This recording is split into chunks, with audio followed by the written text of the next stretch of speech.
അപ്പോൾ നമ്മൾ ഇന്ന് വന്നിരിക്കുന്നത് വിഘ്നേഷ് രാജ എഴുതി ഡയറക്റ്റ് ചെയ്തിരിക്കുന്ന കര, ധനുഷിൻ്റെ ഏറ്റവും പുതിയ സിനിമയുള്ള കര എന്നല്ല കര അങ്ങനെയാണ് പറയുന്നതെന്നാണ് പുള്ളി ധനുഷ് ഓഡിയോ ലോഞ്ചിൽ പറഞ്ഞിരുന്നത്. വിഘ്നേഷ് രാജയുടെ ഒപ്പം ഇതിൻ്റെ ഒരു റൈറ്റർ ഉണ്ടായിരുന്നു, പുള്ളിയുടെ പേരെന്തായിരുന്നു, ആൽഫ്രഡ് പ്രകാശും വിഘ്നേഷ് രാജയും കൂടെയാണ് ഇതിൻ്റെ റൈറ്റിംഗ് നടത്തിയിരിക്കുന്നത്. സോ അത് പറയാൻ കാരണം, ഞാൻ ആക്ച്വലി പടം ഇറങ്ങുന്നതിന് മുമ്പ് വിഘ്നേഷ് രാജയുടെ ഓൾമോസ്റ്റ് എല്ലാ ഇൻ്റർവ്യൂവും ഉണ്ട്.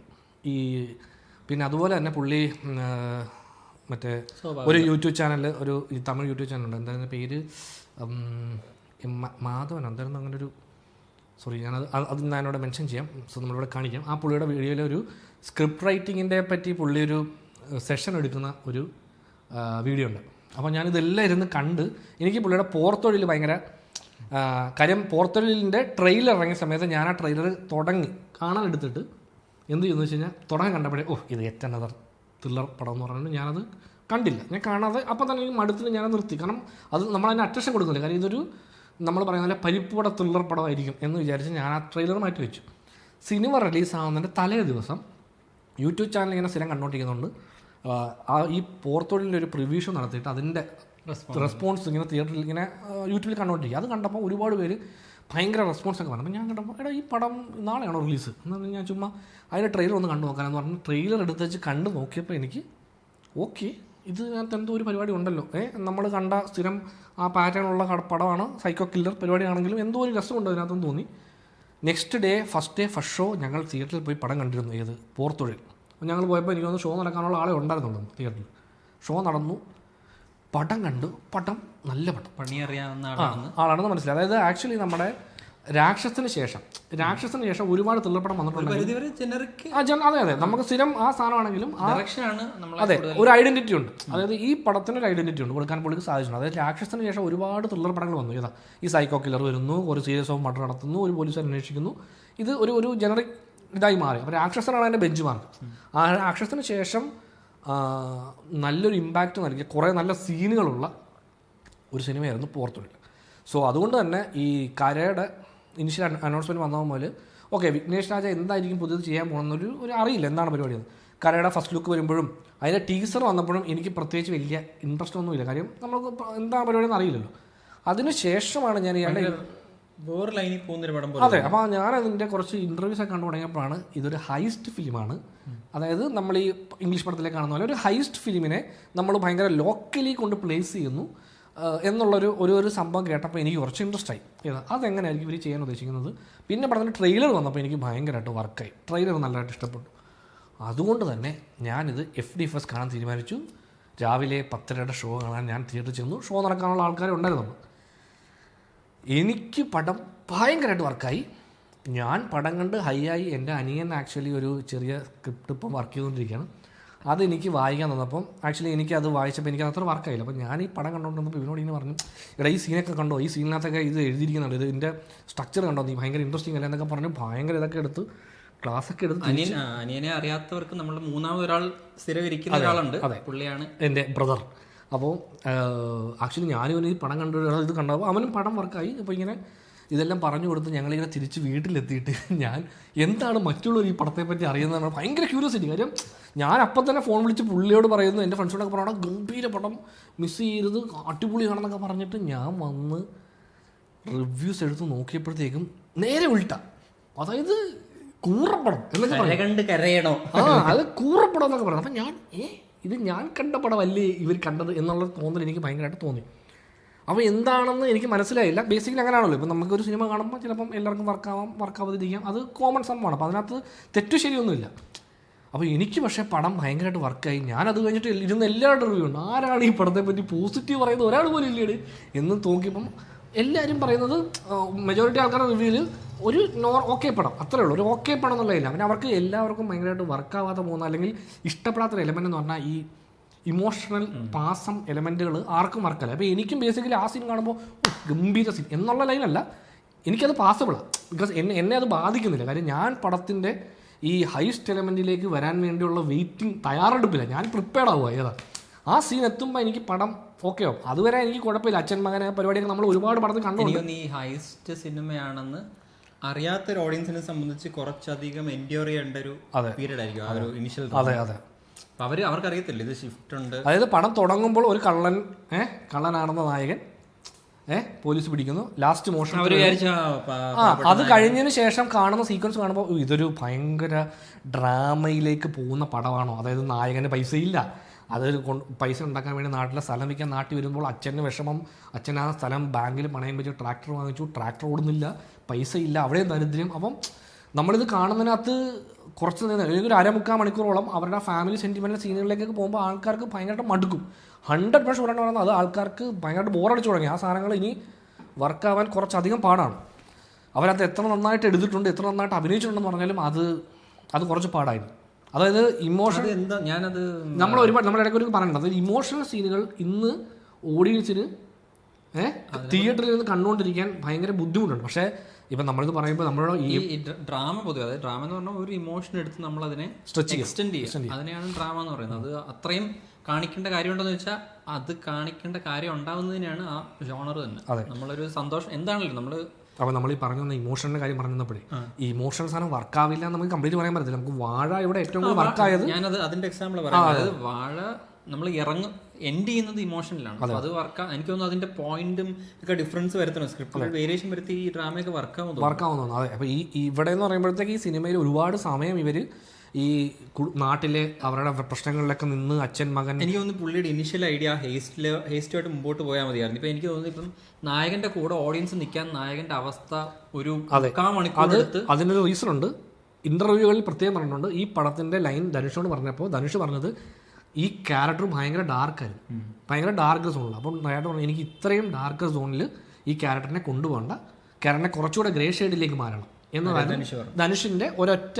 പുള്ളി പറഞ്ഞത് ഈ സ്ക്രിപ്റ്റിൽ ധനുഷിന് ഒരേ ഒരു സജഷൻ ഉണ്ടായിരുന്നുള്ളൂ. ആ ഗ്രേ ഷെയ്ഡിലേക്ക് മാറ്റാനുള്ള മേ ബി ഒരു എനിക്ക് ഇഡലിക്കട കണ്ടപ്പോൾ തൊട്ടുള്ളൊരു സംശയമാണ്, ഈ ധനുഷിന് ഈ ഭാവിയിൽ രാഷ്ട്രീയത്തിലേക്ക് ഇറങ്ങാനുള്ള പ്ലാൻ ഉണ്ടോന്ന്. കാരണം ഈ നന്മയിലേക്ക് ഷിഫ്റ്റ് ഇല്ല. എനിക്ക് മനസ്സിലായി ധനുഷിന് ഏതോ ഗ്രാമത്തിൽ പോയി വീട് വെച്ച് താമസിക്കണം എന്നാണ് പുള്ളിയുടെ അവസാനത്തെ ആഗ്രഹം എന്ന് എനിക്ക് തോന്നുന്നു. അല്ല, ഗ്രാമത്തിലുള്ളവരെ കയ്യിലെടുക്കാനാണ്.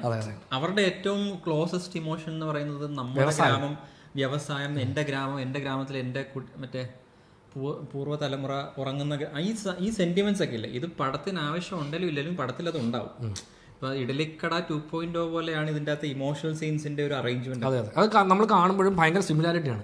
ഇവ അച്ഛൻ മകൻ, അവിടെ ഈ പറഞ്ഞ പോലെ അവിടെ മകൻ ഇഡലിക്കട എടുത്ത് നോക്കുകയാണ്, ഇവിടെ മകനൊരു ഹോട്ടൽ ഇടാൻ വേണ്ടിയാണ് ഈ പൈസ നമ്മൾ ആലോചിക്കുമ്പോൾ ഇതെല്ലാം. മാത്രമല്ല ഇതിനകത്ത് ലാസ്റ്റ് പണക്കാരുടെ നിന്ന് പണം പിരിച്ച് പാവപ്പെട്ടവർക്ക് വിതരണം ചെയ്യും. ആ ഒരു എലമെന്റ് എവിടെയൊക്കെ ഒരു രാഷ്ട്രീയ ഭാവി പുള്ളി കണ്ടിട്ടെടുക്കുന്ന സിനിമകളായിട്ടാണ് തോന്നുന്നത്. അറിയില്ല, അവിടെ അങ്ങനെയാണല്ലോ, സിനിമയിൽ അഭിനയിച്ചു കഴിഞ്ഞാൽ പിന്നെ അടുത്തത് രാഷ്ട്രീയമാണല്ലോ. സോ ഞാൻ പറഞ്ഞു വന്നത്, ഞാനിങ്ങനെ അത് ഭയങ്കരമായിട്ട് എൻജോയ് ചെയ്ത് വന്ന് റിവ്യൂ കണ്ട് ഞാൻ ഭയങ്കരമായിട്ട് ഡിസപ്പോയിൻ്റ് ആയി. അത് കഴിഞ്ഞപ്പോൾ എന്നോട് പലരും ചോദിച്ചു എങ്ങനെയുണ്ട് പടമെന്ന് ചോദിച്ചപ്പോൾ എനിക്ക് പറയാൻ പഠിക്കുന്നത്, ഞാനത് പറയും, എനിക്ക് വർക്കായി, പക്ഷെ നീ ഇന്ന് ആലോചിച്ചിട്ട് സ്വന്തം റിസ്കിൽ പോകും, ബാക്കി ആർക്കും ഇത് വർക്കാകുന്നില്ല. ഇതായിരുന്നു എൻ്റെ അവസ്ഥ. അപ്പോൾ ഞാൻ ഇന്നലെ ഇത് ആലോചിക്കും എന്തുകൊണ്ടായിരിക്കും. അതുകൊണ്ട് ഞാനിത് ആരാണ് എനിക്ക് ഇതിനെപ്പറ്റി പോസിറ്റീവ് പറയുന്നത് അറിയാൻ വേണ്ടി ഞാൻ ഇന്ന് എല്ലാവരുടെ റിവ്യൂ ഉണ്ട്. റോണക് മാങ്കുടിൽ പുള്ളിയുടെ റിവ്യൂവിലും പുള്ളി പറഞ്ഞു ഭയങ്കര, ഞാൻ ആ വീഡിയോ താഴെ പോയി കമൻറ്റും ചെയ്തു. കാര്യം അപ്പോഴും എനിക്കൊരു ആശ്വാസമായ ആരെങ്കിലും ഒരാൾ നല്ലത് പറഞ്ഞല്ലോ.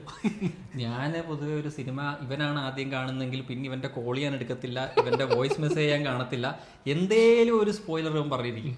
അതുകൊണ്ട് പിന്നെ ഞാൻ വേറൊരു കാര്യം നമ്മൾ ചർച്ച ചെയ്തുകൊണ്ടിരിക്കുകയായിരുന്നു. അതിൻ്റെ ഇടയ്ക്ക് ഇവൻ്റെ ഒരു 3.5 മിനിറ്റിൻ്റെ ഒരു വോയിസ് മെസ്സേജ് ഞാൻ കേട്ടപ്പോൾ ഒരു രക്ഷയില്ല, വിശാലേട്ടാ പോയി കാണാം. അതായത് പറഞ്ഞവൻ നാളെ കാണാം, പാട്രിന്റെ കൂടെ കാണാമെന്ന് വെച്ചിരുന്ന പടം ഞാൻ ഇന്നലെ തന്നെ വൈകിട്ട് പോയി കണ്ടു.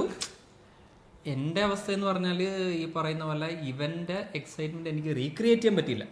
എനിക്ക് ഈ പറയുന്ന പോലെ നേരത്തെ പറഞ്ഞ പോലെ ഇഡ്ലിക്കട 2.0 കാണുന്ന ഒരു ഫീലായിരുന്നു. അതായത് തമിഴ്നാട്ടിൽ വർക്കാവാൻ പോകുന്ന ഒരു ലൈൻ ഓഫ് ഇമോഷൻസ്. അത് എൻ്റെ അഭിപ്രായത്തിൽ മോശമായിട്ടല്ല അത് ചെയ്തേക്കുന്നത്.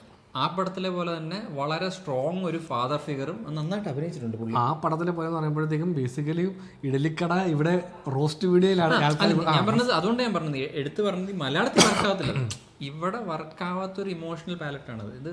പക്ഷെ ഇതേ പടം തമിഴ്നാട്ടിൽ ബെറ്റർ റിവ്യൂ കിട്ടാൻ ചാൻസ് ഉണ്ട്.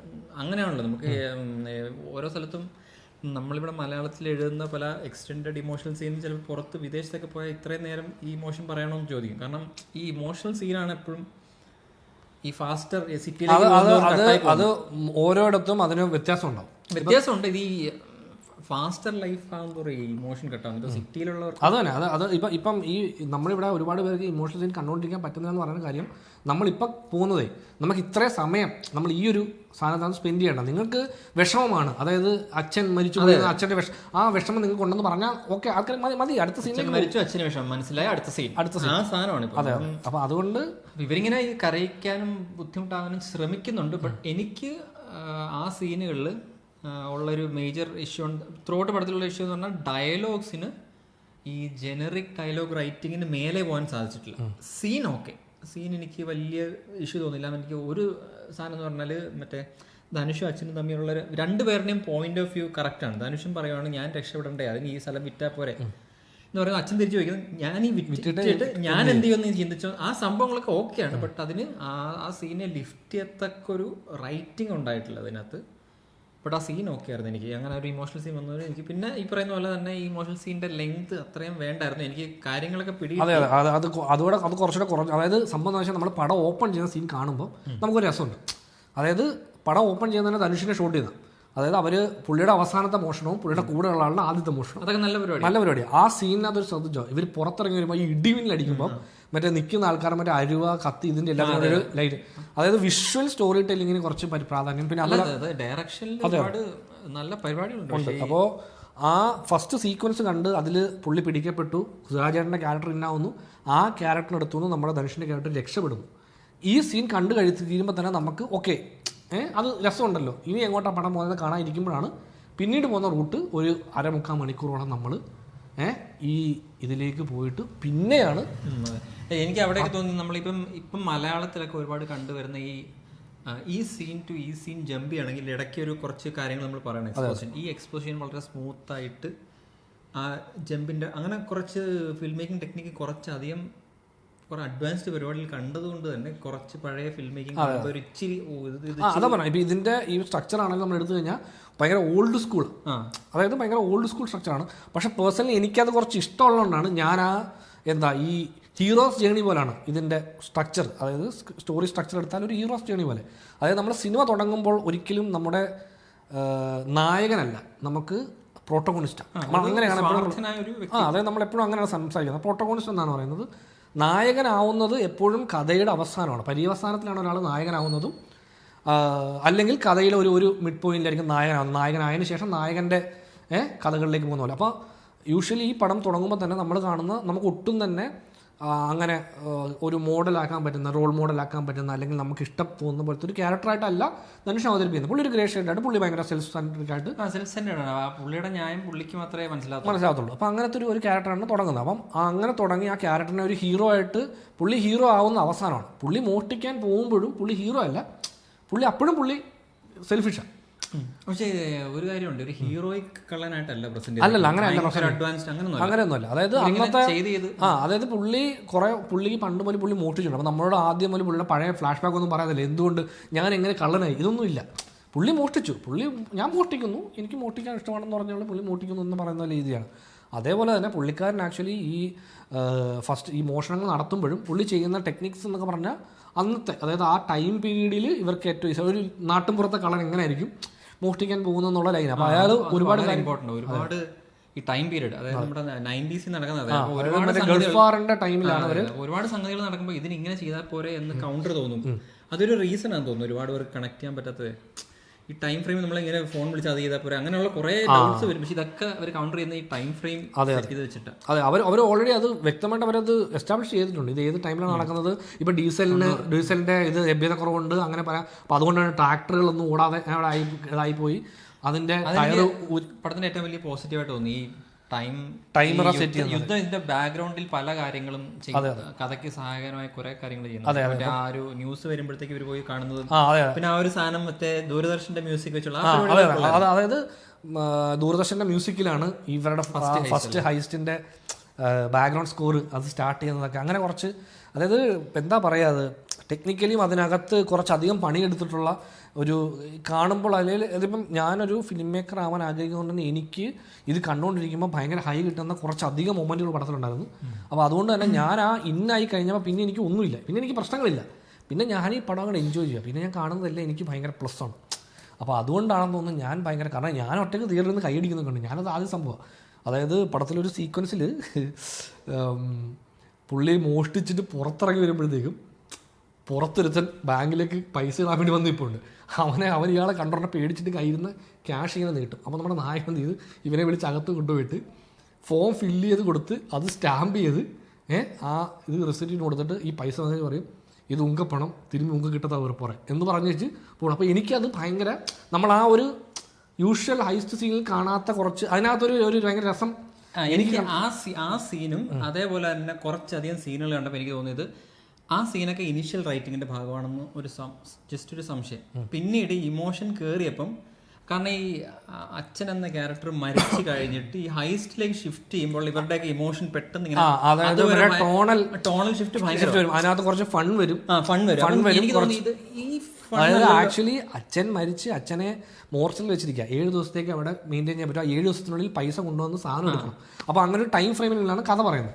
അപ്പം നമ്മൾ വിചാരിക്കും ഇനി അങ്ങോട്ട് പോകുമ്പോഴത്തേക്കും നായകൻ ഇതിനകത്ത് ചിരിക്കാനോ അല്ലെങ്കിൽ അങ്ങനെയുള്ള ഒരു, പക്ഷേ നമ്മൾ അവർ ചിരിക്കുമോ എന്നില്ല, നമ്മുടെ ഉള്ളിലേക്കാണ് ഈ ഡെലിവറിയിലും കാര്യങ്ങളും നമുക്ക് കുറച്ച് ഫൺ വരുന്നുണ്ട്, കുറച്ച് ഫൺ ചിരിക്കുന്ന സാധനങ്ങൾ വരുന്നുണ്ട്. ആക്ച്വലി ഒരു ഡ്രാമ പടം മാത്രമാണെങ്കിൽ മറ്റേ സാധനം ഗംഭീര സാധനം, അത് 7 വർഷം അനാഥപ്പണം പോലെ കിടക്കുക എന്നുള്ള 7 ദിവസം അനാഥപ്പണം പോലെ കിടത്തേണ്ടി വരുന്നത് ഭയങ്കര ഡ്രാമയാണ്.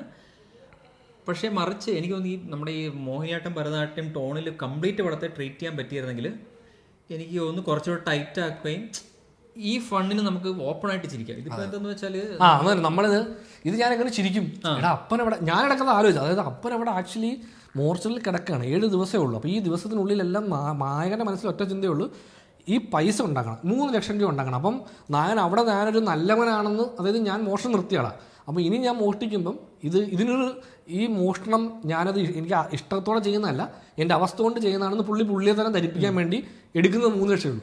അപ്പോൾ പുള്ളി എക്സ്ട്രാ എടുക്കുമ്പോൾ 3 ലക്ഷം മാത്രം എടുത്താൽ മതി, നമുക്ക് കൊടുക്കാനുള്ള പൈസ മാത്രം എടുത്താൽ മതി. അപ്പോൾ എനിക്ക് തോന്നുന്നു ഈ ധനുഷിൻ്റെ ചിലപ്പം കൈകടത്തലുകളിൽ വന്ന ടോണൽ ഷിഫ്റ്റുകളായിരിക്കും. ഒന്ന് ഡയറക്ടറുടെ സാധനം, അങ്ങനെയുള്ള, അതായത് പ്രോപ്പർ ആ ജോണർ ആ ഹൈസ്റ്റ് മൂവി ലൈനിൽ തന്നെ ഫുള്ള് ഹൈസ്റ്റ് മൂവി ലൈനിൽ പോകും. അതായത് ഇപ്പോൾ റീസൺ നമുക്ക് ഇത്രയും ഇമോഷണൽ റീസൺ വേണമെന്ന് നിർബന്ധമൊന്നുമില്ല. ഏതാ ഈ ഒരു ഹൈസ്റ്റ് മൂവി എൻജോയ് ചെയ്യാൻ നമുക്ക് ഇത്ര ഇമോഷണലി നമ്മളെപ്പോഴും പറയില്ല, ഇമോഷണലി കണക്ട് ആവണമെന്നില്ല ഒരു സിനിമ എൻജോയ് ചെയ്യാൻ. ആ സിനിമയിൽ രസിക്കുന്ന എന്തെങ്കിലും ഉണ്ടായാൽ മതി. അപ്പോൾ ഇപ്പോൾ ഒരു ഇതിൽ heist sequence, especially interval sequence, heist sequence മാത്രം ഈ റിവ്യൂ പറഞ്ഞ എല്ലാവർക്കും വർക്കായ സീനാണ്. അതായത് ഹൈസ്റ്റ് ചെയ്യാൻ ഒരു ബാങ്കിൽ ചെന്നിരിക്കുന്നു, അവിടെ ഹൈസ്റ്റ് നടന്നുകൊണ്ടെങ്കിൽ ഒരു പോലീസുകാരൻ വരുന്നു, ബാങ്കിലുള്ള എല്ലാവരെയും ലോക്ക് ചെയ്തിട്ട് സ്റ്റാഫായിട്ട് പുള്ളി ഇരിക്കുകയാണ്. അവിടെ ഒരു സസ്പെൻസ് ഉണ്ട്. ഇവരിങ്ങനെ നിൽക്കുന്ന പോലീസുകാർ വരുന്ന ഇനി എന്ത് ചെയ്യുമെന്ന് നോക്കുമ്പോൾ അതൊരു നമ്മൾ പെട്ടെന്ന് നമ്മൾ ഗസ് ചെയ്തില്ല സാധനം എന്താ ചെയ്യാൻ പോകുന്ന അത് നടക്കുമ്പോഴത്തേക്കും നമുക്ക് ഭയങ്കര ഫണ്ണാണ്. അതിന്റെ സ്റ്റേജിങ്, അതിനകത്ത് ഇവർ മറ്റേ കരുണാസ് നിൽക്കുന്നതും, അപ്പോൾ ഇത് എങ്ങനെ ബ്രേക്ക് ചെയ്യും, എന്താ നടക്കാൻ പോകുന്നത്, പിടിക്കപ്പെടുവോ ഇല്ലയോ, ആ സസ്പെൻസ് അങ്ങനത്തെ സീൻ വരുമ്പോഴാണ് എനിക്ക് തോന്നിയത് ഇതിന്റെ നമ്മൾ ഈ പടം വൈസ് എസ്റ്റാബ്ലിഷ് ചെയ്യുന്ന ടോൺ കുറെ കൂടെ ലൈറ്റ് ആണെങ്കിൽ അവിടെ കുറെ കൂടെ ശരിയുണ്ടായി. അതെന്താണെന്ന് വെച്ച് കഴിഞ്ഞാൽ ഈ പടത്തിന്റെ ഡയറക്ടർ ഇന്റർവ്യൂ കണ്ടുകൊണ്ട് ഞാൻ പറയുവാണ്, പുള്ളി ആദ്യം പറയുന്നത് പുള്ളി ഒരു ന്യൂസ് പേപ്പർ കട്ടിങ് കിട്ടിയപ്പോഴാണ് പുള്ളിക്ക് ഐഡിയ തുടങ്ങുന്നത്. പുള്ളി പറയുന്നത്, ഞാൻ ആദ്യം വായിച്ച കഥ കേട്ടപ്പോൾ എൻ്റെ മനസ്സിൽ സൂതുകവും പോലത്തെ ഒരു ഡാർക്ക് കോമഡി പടം എടുക്കാനുള്ള ഐഡിയ വന്നു. അപ്പോൾ ഞാനത് മാറ്റിവെച്ചു. കുറച്ച് നാൾ കഴിഞ്ഞതിന് ശേഷം ആ ന്യൂസിൻ്റെ ഫോളോ അപ്പ് കണ്ടു. ഫോളോ അപ്പ് വായിച്ചപ്പോഴാണ് വളരെ ഇമോഷണൽ ആയിട്ടുള്ള ഒരു റീസണിൻ്റെ പേരിലാണ് ഈ ക്യാരക്ടർ ഈ സംഭവം ചെയ്തിരിക്കുന്നത്. എനിക്ക് മനസ്സിലായത് ആ സംഭവം ഈ ഇൻ്റർവൽ സീക്വൻസ് ഏതാ, ബാങ്കിൽ കയറി മുട്ടിച്ച് അതേ സ്റ്റാഫായിട്ട് അവിടെ ഇരുന്ന് ഇൻട്രാക്ട് ചെയ്തിട്ടുണ്ട് ആരോട്, അത് പോലീസുകാരനാവാം, ചിലപ്പം ബാങ്കിൽ വന്നൊരു സ്റ്റാഫിനോടാവും, ആരോടെങ്കിലും അതായിരിക്കണം. എനിക്ക് കണ്ടുകൊണ്ടിരുന്നപ്പോൾ ഇനിഷ്യലി കണ്ട ന്യൂസ് കട്ടിങ് അതായിരിക്കാൻ തോന്നുന്നു. അപ്പോൾ പുള്ളി പറയുന്നുണ്ട്, അത് വായിച്ചപ്പോൾ എനിക്ക് ഭയങ്കര ഫണ്ണായിട്ട് ഇയാൾ എന്തൊരു മനുഷ്യനാണ്, എന്തൊരു ക്രേസി ആളായിരിക്കും അങ്ങനെ ചെയ്യണമെങ്കിൽ എന്ന് തോന്നുന്നു. അപ്പോൾ എനിക്ക് തോന്നിയത് അതായിരിക്കാം പുള്ളി ഒരു പക്ഷേ ഇത് ഇനിഷ്യലി കൊണ്ടുവന്നത്. ആ 2 ന്യൂസ് കട്ടിങ്ങിന്റെ ടോണൽ ഷിഫ്റ്റ് പടത്തിലും കാണുന്നുണ്ട്. എനിക്ക് ഇപ്പം അത് ഈ 2.5 മണിക്കൂറിന്റെ പടത്തിലേക്ക് വരുമ്പോൾ എന്തോ ഓഡിയൻസിന് ഇത് എങ്ങനെ ഏത് ഇമോഷനിൽ ഇരുന്ന് കാണണമെന്നുള്ള ഡൗട്ട് ഉണ്ടാക്കരുത് ഒരിക്കലും. അത് ഭയങ്കര അത് പടത്തിന്റെ റിവ്യൂവിനെ അത് ബാധിച്ചിട്ടുണ്ടാവും തോന്നുന്നു. ഇപ്പം നമുക്കെന്ന് പറഞ്ഞാൽ അതാ പറഞ്ഞത്, ഇപ്പം ഞാൻ പോലും ഈ സിനിമ എൻജോയ് ചെയ്യുന്നത് ഹൈസ്റ്റ് പടമായിട്ടാണ്. ഞാൻ എൻജോയ് ചെയ്യുന്നതും ആ ഏരിയസാണ്. അപ്പോൾ എനിക്ക് മറ്റേ റീസൺ ഞാൻ പറഞ്ഞ ആ റീസൺ ഓക്കെ നമുക്ക് എന്തായാലും അവർ ഇത് ബേസ്ഡ് ഓൺ ട്രൂ സ്റ്റോറി ഒന്നും എഴുതി കാണിച്ചു ഒന്നുമില്ല. പിന്നെ അവർക്ക് ഇഷ്ടമുള്ള ബേസിക്കലി ആ ഐഡിയ എടുത്തിട്ട് ഒരു രസകരമായ പടം ഉണ്ടാക്കാറുണ്ട്. അതുകൊണ്ട് ഞാൻ ആക്ച്വലി പടം കാണാതിരിക്കുന്നത് ഈ ഹൈസ്റ്റ് ഏരിയ വരുന്നിടത്തുനിന്ന് എനിക്ക് പടം എൻഗേജിങ് ആവും എന്നുള്ള നമ്മുടെ ഒരു മുൻധാരണ ഉണ്ടല്ലോ. അപ്പോൾ ആ മുൻധാരണയിൽ തന്നെയാണ് ഞാൻ പടം ഇരിക്കുന്നതും. അത് വന്നപ്പോൾ ഞാൻ ചാർജായി. സെക്കൻഡ് ഹാഫ് തുടങ്ങി. സെക്കൻഡ് ഹാഫ് പോകുന്നിടത്തോളം എനിക്ക് ഭയങ്കര രസമാണ്. അതായത് എങ്ങനെ ഇപ്പോൾ നായകൻ്റെ മുമ്പിൽ പ്രശ്നങ്ങൾക്ക് മേൽ പ്രശ്നങ്ങൾ വന്നുകൊണ്ടേ ഇരിക്കുകയാണ്.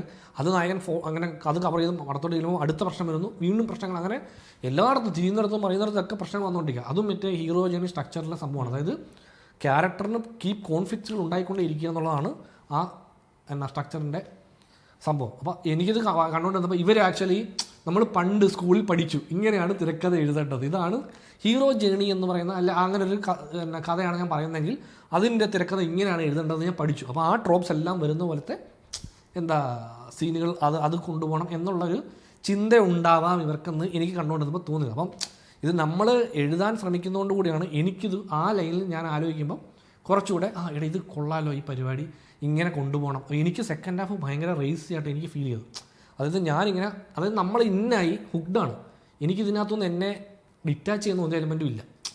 ഒരു പക്ഷേ ഈ സെൻറ്റിമെൻ്റൽ സീൻ സെക്കൻഡ് ഹാഫിൽ എവിടെയെങ്കിലും വന്നാൽ എനിക്ക് ഡൗണോ. പിന്നെ ഈ ഓർക്കുമ്പോൾ കാണിക്കുന്ന കുറച്ച് സാധനങ്ങളേ ഉള്ളൂ. അതെ, അതിങ്ങനെ ഇടയ്ക്ക് ഉപ്പുമുട്ട തൂക്കുന്ന പരിപാടിയൊക്കെ വരുമല്ലോ, അച്ഛൻ പഠിപ്പിക്കുന്ന സാധനങ്ങൾ. അപ്പോൾ അത് ആദ്യം കാണുമ്പോൾ നമുക്കറിയാം ഇത് മറ്റേ തിരിച്ച് റീകോളിംഗ് ഉള്ള സീനാണ്. അത് നമുക്കറിയാം. നമ്മളെങ്ങനെ വെക്കുന്ന ചുമ്മാ ഉപ്പുമുട്ട തൂക്കുന്നൊരു സീൻ വെച്ച് അത് ആൾക്കാർക്ക് അറിയാത്ത പോലെ. ഈ ഇമോഷണൽ സീനിൽ പോലും ഞാൻ കുറച്ചെങ്കിലും കണ്ടുകൊണ്ടിരുന്ന പുള്ളി എന്നെ അത്ഭുതപ്പെടുത്തുന്ന രീതിയിലുള്ള ആക്ടിങ്. ഞാൻ പുള്ളിക്ക് അത്രയും നന്നായിട്ട് അഭിനയിക്കാനുള്ളൊരു പുള്ളി ഇതിനു മുമ്പ് പടങ്ങളിൽ വന്നിട്ട് ഇതിനകത്ത് ഒരു ക്യാരക്ടറായിട്ട് എനിക്ക് ആക്ച്വലി പുള്ളിയുടെ പല്ലൊക്കെ വെച്ചുകൊണ്ട് ചിലർക്ക് മനസ്സിലായില്ല. അപ്പം നമ്മുടെ ഫ്രണ്ട് കണ്ടു പറഞ്ഞാൽ അത് കെ എസ് രവികുമാർ ആയിരുന്നു. ഞാൻ പറഞ്ഞത് കാരണം പുള്ളി പല്ല് വെച്ച് കഴിഞ്ഞാൽ പുള്ളിയുടെ ഫേസിന് മൊത്തത്തിൽ ഒരു ഷേപ്പ് വ്യത്യാസം. ആ പുള്ളിയും ധനുഷുള്ള സീക്വൻസിൽ ആക്ച്വലി എനിക്ക് ധനുഷിനേക്കാൾ ബെറ്റർ ആക്ടറായിട്ട് തോന്നിയത്. ധനുഷ് എനിക്ക് തോന്നുന്നു ഒരു നോച്ച് എനർജി താഴോട്ടാക്കിയിരുന്നെങ്കിൽ ആ ക്യാരക്ടർ ധനുഷിന് കുറച്ച് എനർജി കൂടുതൽ. അത് മാത്രമല്ല ധനുഷിന് ഒരു ലുക്ക് വൈസ് നമ്മൾ കുറച്ചധികം പടത്തിൽ കണ്ട ഭയങ്കര സിമിലർ. അതായത് ഇപ്പോൾ കർണൻ, ഈ ഇടലിക്കണ, ഇങ്ങനെ കുറച്ച് അടുത്ത് കുറച്ച് കണ്ട പടങ്ങളിൽ ഒരു സിമിലർ ലുക്ക് ഒരു അതായത് അപ്പം അതിനും റീസൺ ഉണ്ട്. അതും പുള്ളി പറയുന്നുണ്ട്. ഷൂട്ടിംഗ് തുടങ്ങുന്നതിന് മുമ്പ് വേറൊരു ലുക്ക് ടെസ്റ്റ് നടത്തിയതാണ്. പക്ഷേ വേറൊരു പടത്തിൻ്റെ കമ്മിറ്റ്മെൻറ്റ് ഉണ്ടായിരുന്നതുകൊണ്ട് ഈ ലുക്ക് ചേഞ്ച് ചെയ്യാൻ പറ്റില്ല. അപ്പോൾ അവർ പറഞ്ഞു നോക്കുക ഈ ലുക്കിൽ തന്നെ പോട്ടെ. അതാ പറഞ്ഞത്. ഞാൻ ഈ ഇരുന്ന് ഇൻ്റർവ്യൂ മൊത്തം കാണുന്നതുകൊണ്ട് എനിക്ക് ബാക്കിൽ നടന്നതിനെ പറ്റി ഒരു ഏകദേശ ധാരണ അവർ പറയുന്നുണ്ട്. നമ്മുടെ ഇതെല്ലാം നമ്മൾ ഇൻടേക്ക് ചെയ്യണം. എന്നിട്ട് ഇത് വെച്ചിട്ടാണ് നമ്മൾ ഈ പടം അനലൈസ് ചെയ്യാൻ പോകുന്നത്. എല്ലാവരും അങ്ങനെ അല്ലല്ലോ പടം കാണുന്നത്. അതിൻ്റെതാവാം. ഇതിപ്പോൾ എനിക്കിത് നമ്മളിത് ഇങ്ങനെയാണ് മിക്ക പടങ്ങളെ പറ്റിയും മാക്സിമം ഇൻ്റർവ്യൂസും അവർ പുറത്തു വിടുന്ന എന്തൊക്കെ എലമെൻറ്റുണ്ട് ഇതെല്ലാം ഇരുന്ന് കണ്ടിട്ടാണ് സിനിമ കാണാൻ ഞാൻ പോകുന്നത്. അത് എന്തുകൊണ്ടാണെന്ന് വെച്ചാൽ നമുക്കത് ആ ലൈൻ ഇഷ്ടമായതുകൊണ്ടാണ്. അതെല്ലാവർക്കും ചെയ്യാൻ പറ്റില്ല. അതാണ് സംഭവം, സത്യം. അതെല്ലാവരും ചെയ്യണമെന്ന് നിർബന്ധമില്ല. നമ്മൾ സിനിമ കാണാൻ പോകുന്നത് എന്തിനാണോ നിങ്ങൾക്ക് കാണാൻ പോയി നിങ്ങളെ ഉദ്ദേശിച്ച ഒരു പടമല്ല അത് അത്രേ ഉള്ളൂ. അതിനകത്ത് പ്രത്യേകിച്ച് കാര്യമൊന്നുമില്ല. അതിൽ ശരിയും തെറ്റുകളൊന്നുമില്ല. അതെ, എനിക്ക് ബേസിക്കലി പടം കണ്ടുകൊണ്ടിരുന്നപ്പോഴത്തേക്കും ഞാനിങ്ങനെ കോൺസ്റ്റന്റ്ലി നിന്റെ ആ 3.5 മിനിറ്റിന്റെ വോയിസ് മെയിൽ ആയിട്ട് ഈ പടത്തെ കമ്പയർ ഞാൻ പിണ്ടായിരുന്നെങ്കിൽ പുള്ളി പോയി കണ്ടേച്ച് അത് പിണ്ടായിരുത്തേ. അതെ, കാരണം ഞാൻ ഭയങ്കര ഹൈ ആയിപ്പോയി. ഞാൻ ഭയങ്കര ചാർജ് ആയിട്ട് ഞാനിങ്ങനെ പടത്തെ പറ്റി പറയുമ്പോൾ ഇങ്ങനെ എൻ്റെ കൈയൊക്കെ ഇങ്ങനെ മറ്റേ മനസ്സിലായി ഗംഭീര പടം എന്നൊക്കെ പറഞ്ഞു. ഉമ്മാലെ ആബ്സല്യൂട്ട് സിനിമ എന്ന് ഞാനിങ്ങനെ പറഞ്ഞ് പുറത്തോട്ട് ഇറങ്ങുമ്പോൾ കുപ്പപ്പടം എന്ന് പറയുന്ന ആൾക്കാർ. അയ്യോ, അത് മറ്റേ ഇവരുമായിട്ട് മൈക്കോട്ട് ആളുകൾ വന്നിരുന്നെങ്കിൽ നീ ഒരു ഒറ്റ എടുത്തന്നെ ഉണ്ടായിരുന്നു. അതെ, ആ തിയേറ്ററിൽ നിന്ന് ഇറങ്ങിയപ്പോൾ എനിക്ക് തോന്നുന്നു ഞാൻ മാത്രമേ കാണത്തുള്ളായിരിക്കും ഗംഭീര പടം. അപ്പോൾ പറയുന്നുണ്ട് ഏട്ടാ ഒരു കാഴ്ചകളാതോടാ എന്ന് പറഞ്ഞ് ആരെങ്കിലും പോയത് ആരും ഇല്ലായിരുന്നു. ആരും റിവ്യൂ എടുക്കാൻ വന്നിട്ടില്ലായിരുന്നു അവിടെ. എനിക്കൊന്നും അവർ പോലും അറിഞ്ഞിട്ടില്ല ഈ സിനിമ വന്ന കാര്യം. സോ കരയെപ്പറ്റി എനിക്ക് തോന്നുന്നു മലയാളത്തിൽ ഇപ്പോൾ വേറെ ആരും തന്നെ കരയെപ്പറ്റി ഇത്രയും പോസിറ്റീവായിട്ട് അത് പറഞ്ഞതായിട്ട് എനിക്ക് തോന്നുന്നില്ല. ഈ ചാനലിന്റെ അരയാണ് കരയുടെ അര അല്ലേ? അതെ, ഇവിടെ ഒരു ലൈനിങ്ങനെ ഇട്ട് കൊടുക്കാം.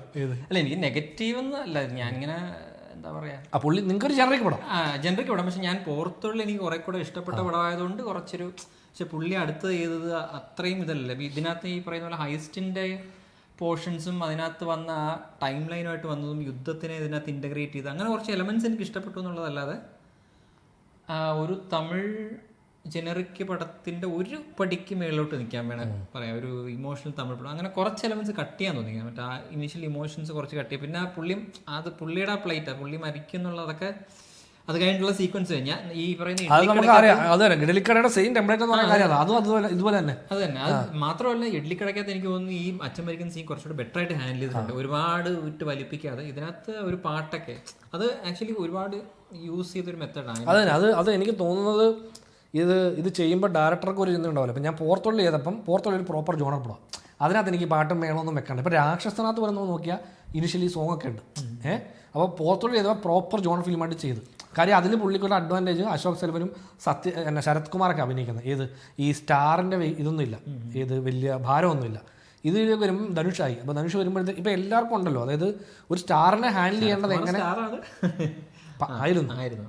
അതായത് ആ ഭാരമില്ല. ശരത് കുമാർ വരുമ്പോൾ രണ്ട് ഡാൻസ് കളിക്കുന്നത് ആർക്കും നിർബന്ധമില്ല, പുള്ളിക്ക് ഒന്നും ചെയ്യാം. അപ്പോൾ ഇവിടുത്തെ ധനുഷ് എത്തുമ്പോഴത്തേക്കും സ്വാഭാവികമായിട്ടും പുള്ളി രണ്ടാമത്തെ സിനിമയാണ്, അതും ബജറ്റ് കൂടുതലുള്ള പടമാണ്. അപ്പോൾ സ്വാഭാവികമായിട്ടും ഒരു ചിന്ത ഉണ്ടാവും, ഇത് കാണാൻ പോകുന്ന ഓഡിയൻസ്, അതായത് അവർ പ്രൈമറി ടാർഗറ്റ് ചെയ്യുന്ന ഓഡിയൻസ് തമിഴ് ഓഡിയൻസ് തന്നെയാണ്. ബാക്കിയുള്ള ഓഡിയൻസ് ഇതെല്ലാവർക്കും കൂടെ അല്ല, തമിഴ് ഓഡിയൻസിന് കേറ്റർ ചെയ്യുന്ന രീതിയിൽ തന്നെയാണ് അവർ ആ പടത്തെ ഹാൻഡിൽ ചെയ്യുന്നത്. അപ്പോൾ അതുകൊണ്ട് എനിക്ക് തോന്നുന്നു അവർക്ക് വേണ്ട മെയിൻ എലമെൻറ്റുകൾ, അവർക്ക് വേണ്ട ഇതെല്ലാം.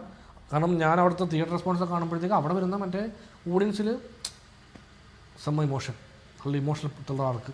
ചിലർ വന്നിട്ട് പറയും ധനുഷിന് കുറച്ച് ഫൈറ്റ് വെക്കായിരുന്നു, ഫൈറ്റ് എല്ലാം നല്ല ഇല്ല, നിറയെ ഫൈറ്റ് ഇരുന്നാൽ നല്ല എന്തിർക്കും, സുരാജുക്കും ധനുഷുക്കും ഒരു ഫൈറ്റും നല്ലവർക്കും എന്നൊക്കെ പറഞ്ഞ ആൾക്കാർ അങ്ങനെ പറഞ്ഞു പോകുന്ന. കാരണം അവർ കാണാൻ വരുന്ന സിനിമയിൽ അവർക്ക് വേണ്ട എല്ലാ എലമെൻറ്റിലും കിടപ്പുണ്ട്. ഏതാ പിന്നെ നമ്മൾ പറഞ്ഞു വന്ന കൂട്ടത്തിൽ മലയാളികളുടെ ഒരു കുത്തൊഴുക്കുണ്ട്. അതേപോലെ തന്നെ മമിത ബൈജുവിൻ്റെ ക്യാരക്ടറില്ലേ, അപ്പോൾ ഈ ക്യാരക്ടർ എനിക്ക് കുറച്ച് ജനറിക് റേറ്റിംഗ് ആണ്. മമിത ബൈജുവായിട്ട് നാട്ടിൽ പോയിട്ട് ലോഡ്ജിൽ നിർത്തിയിട്ട് നാട്ടിൽ പോവാം. പിന്നെ ആ ക്യാരക്ടറിന് പ്രത്യേകിച്ച് ഒന്നുമില്ല. ക്യാരക്ടർ പ്രത്യേകിച്ച് പടത്തിൽ ചെയ്യാനൊന്നുമില്ല. ഇങ്ങനെ വീട്ടിൽ വെച്ചിട്ട് ഹൈസ്നു. അതെ, അതായത് പുള്ളിക്കാരുടെ സ്ക്രീൻ സ്പേസും ഭയങ്കര കുറവാണ്. പക്ഷെ ഉള്ള പോർഷനകത്ത് ഒരുപാട് ചെയ്ത് വലിപ്പിക്കാനുള്ള സംഭവങ്ങളും ഇല്ല, ഉള്ളത് വൃത്തിയായിട്ട് ചെയ്തിട്ടുണ്ട്. അല്ലാതെ ഒരുപാട് നമുക്ക് കാണുമ്പോൾ അല്ല ഞാൻ പറഞ്ഞത് സ്റ്റോറിക്ക് ചിലപ്പോൾ ആ ഇനിഷ്യൽ മറ്റേ എന്താ പറയാ പത്രക്കെട്ടിലെ അയാൾക്കൊരു വൈഫ് ഉണ്ടായിരുന്നായിരിക്കും, അത്രേ ഉള്ളായിരിക്കും. കാരണം ധനുഷിന്റെ ഏജ് വെച്ചിട്ട് കല്യാണം ഈ മോഷണത്തിന്റെ ഇടയ്ക്ക് കല്യാണം കഴിച്ചില്ല, അങ്ങനെ എന്തെങ്കിലുമൊക്കെ അതൊക്കെ എനിക്ക് തോന്നുന്നു മറ്റേ ഇതായിരിക്കും. അപ്പം നമ്മൾ ഈ ക്യാരക്ടർ പോയി ഇത് ചെയ്തുകൊണ്ടിരിക്കുന്നത്, ഈ നായകന് ഫാമിലി ഇല്ല, ആരും ഇല്ല എന്നുള്ള ലൈനിൽ നമ്മളൊരു നായകനെ പ്ലേസ് ചെയ്യുമ്പോൾ ഇയാൾക്ക് എന്തിനും ഇതൊക്കെ ചെയ്ത് എന്ന് ആ ഒരു ഇതില്ല. അപ്പം നമുക്ക് എപ്പോഴും ഇതൊരു ഫാമിലി മാനാണ്, ആ ഫാമിലി മാനാണ് ഇത് ഹാൻഡിൽ ചെയ്യുന്നത്. പിന്നെ അവള് കിടന്ന് കഷ്ടപ്പെടുന്നതുകൊണ്ടാണ് ഹോട്ടൽ. അതെ, നായികയുടെ കഷ്ടപ്പാട് കണ്ടതിന് ശേഷമാണ് സ്വന്തമായി നമുക്കൊരു ഹോട്ടൽ ഇടാം, നമുക്കൊരു ഇഡലിക്കട ഇടാം എന്ന് ഭാര്യയോട് പറയുന്നു.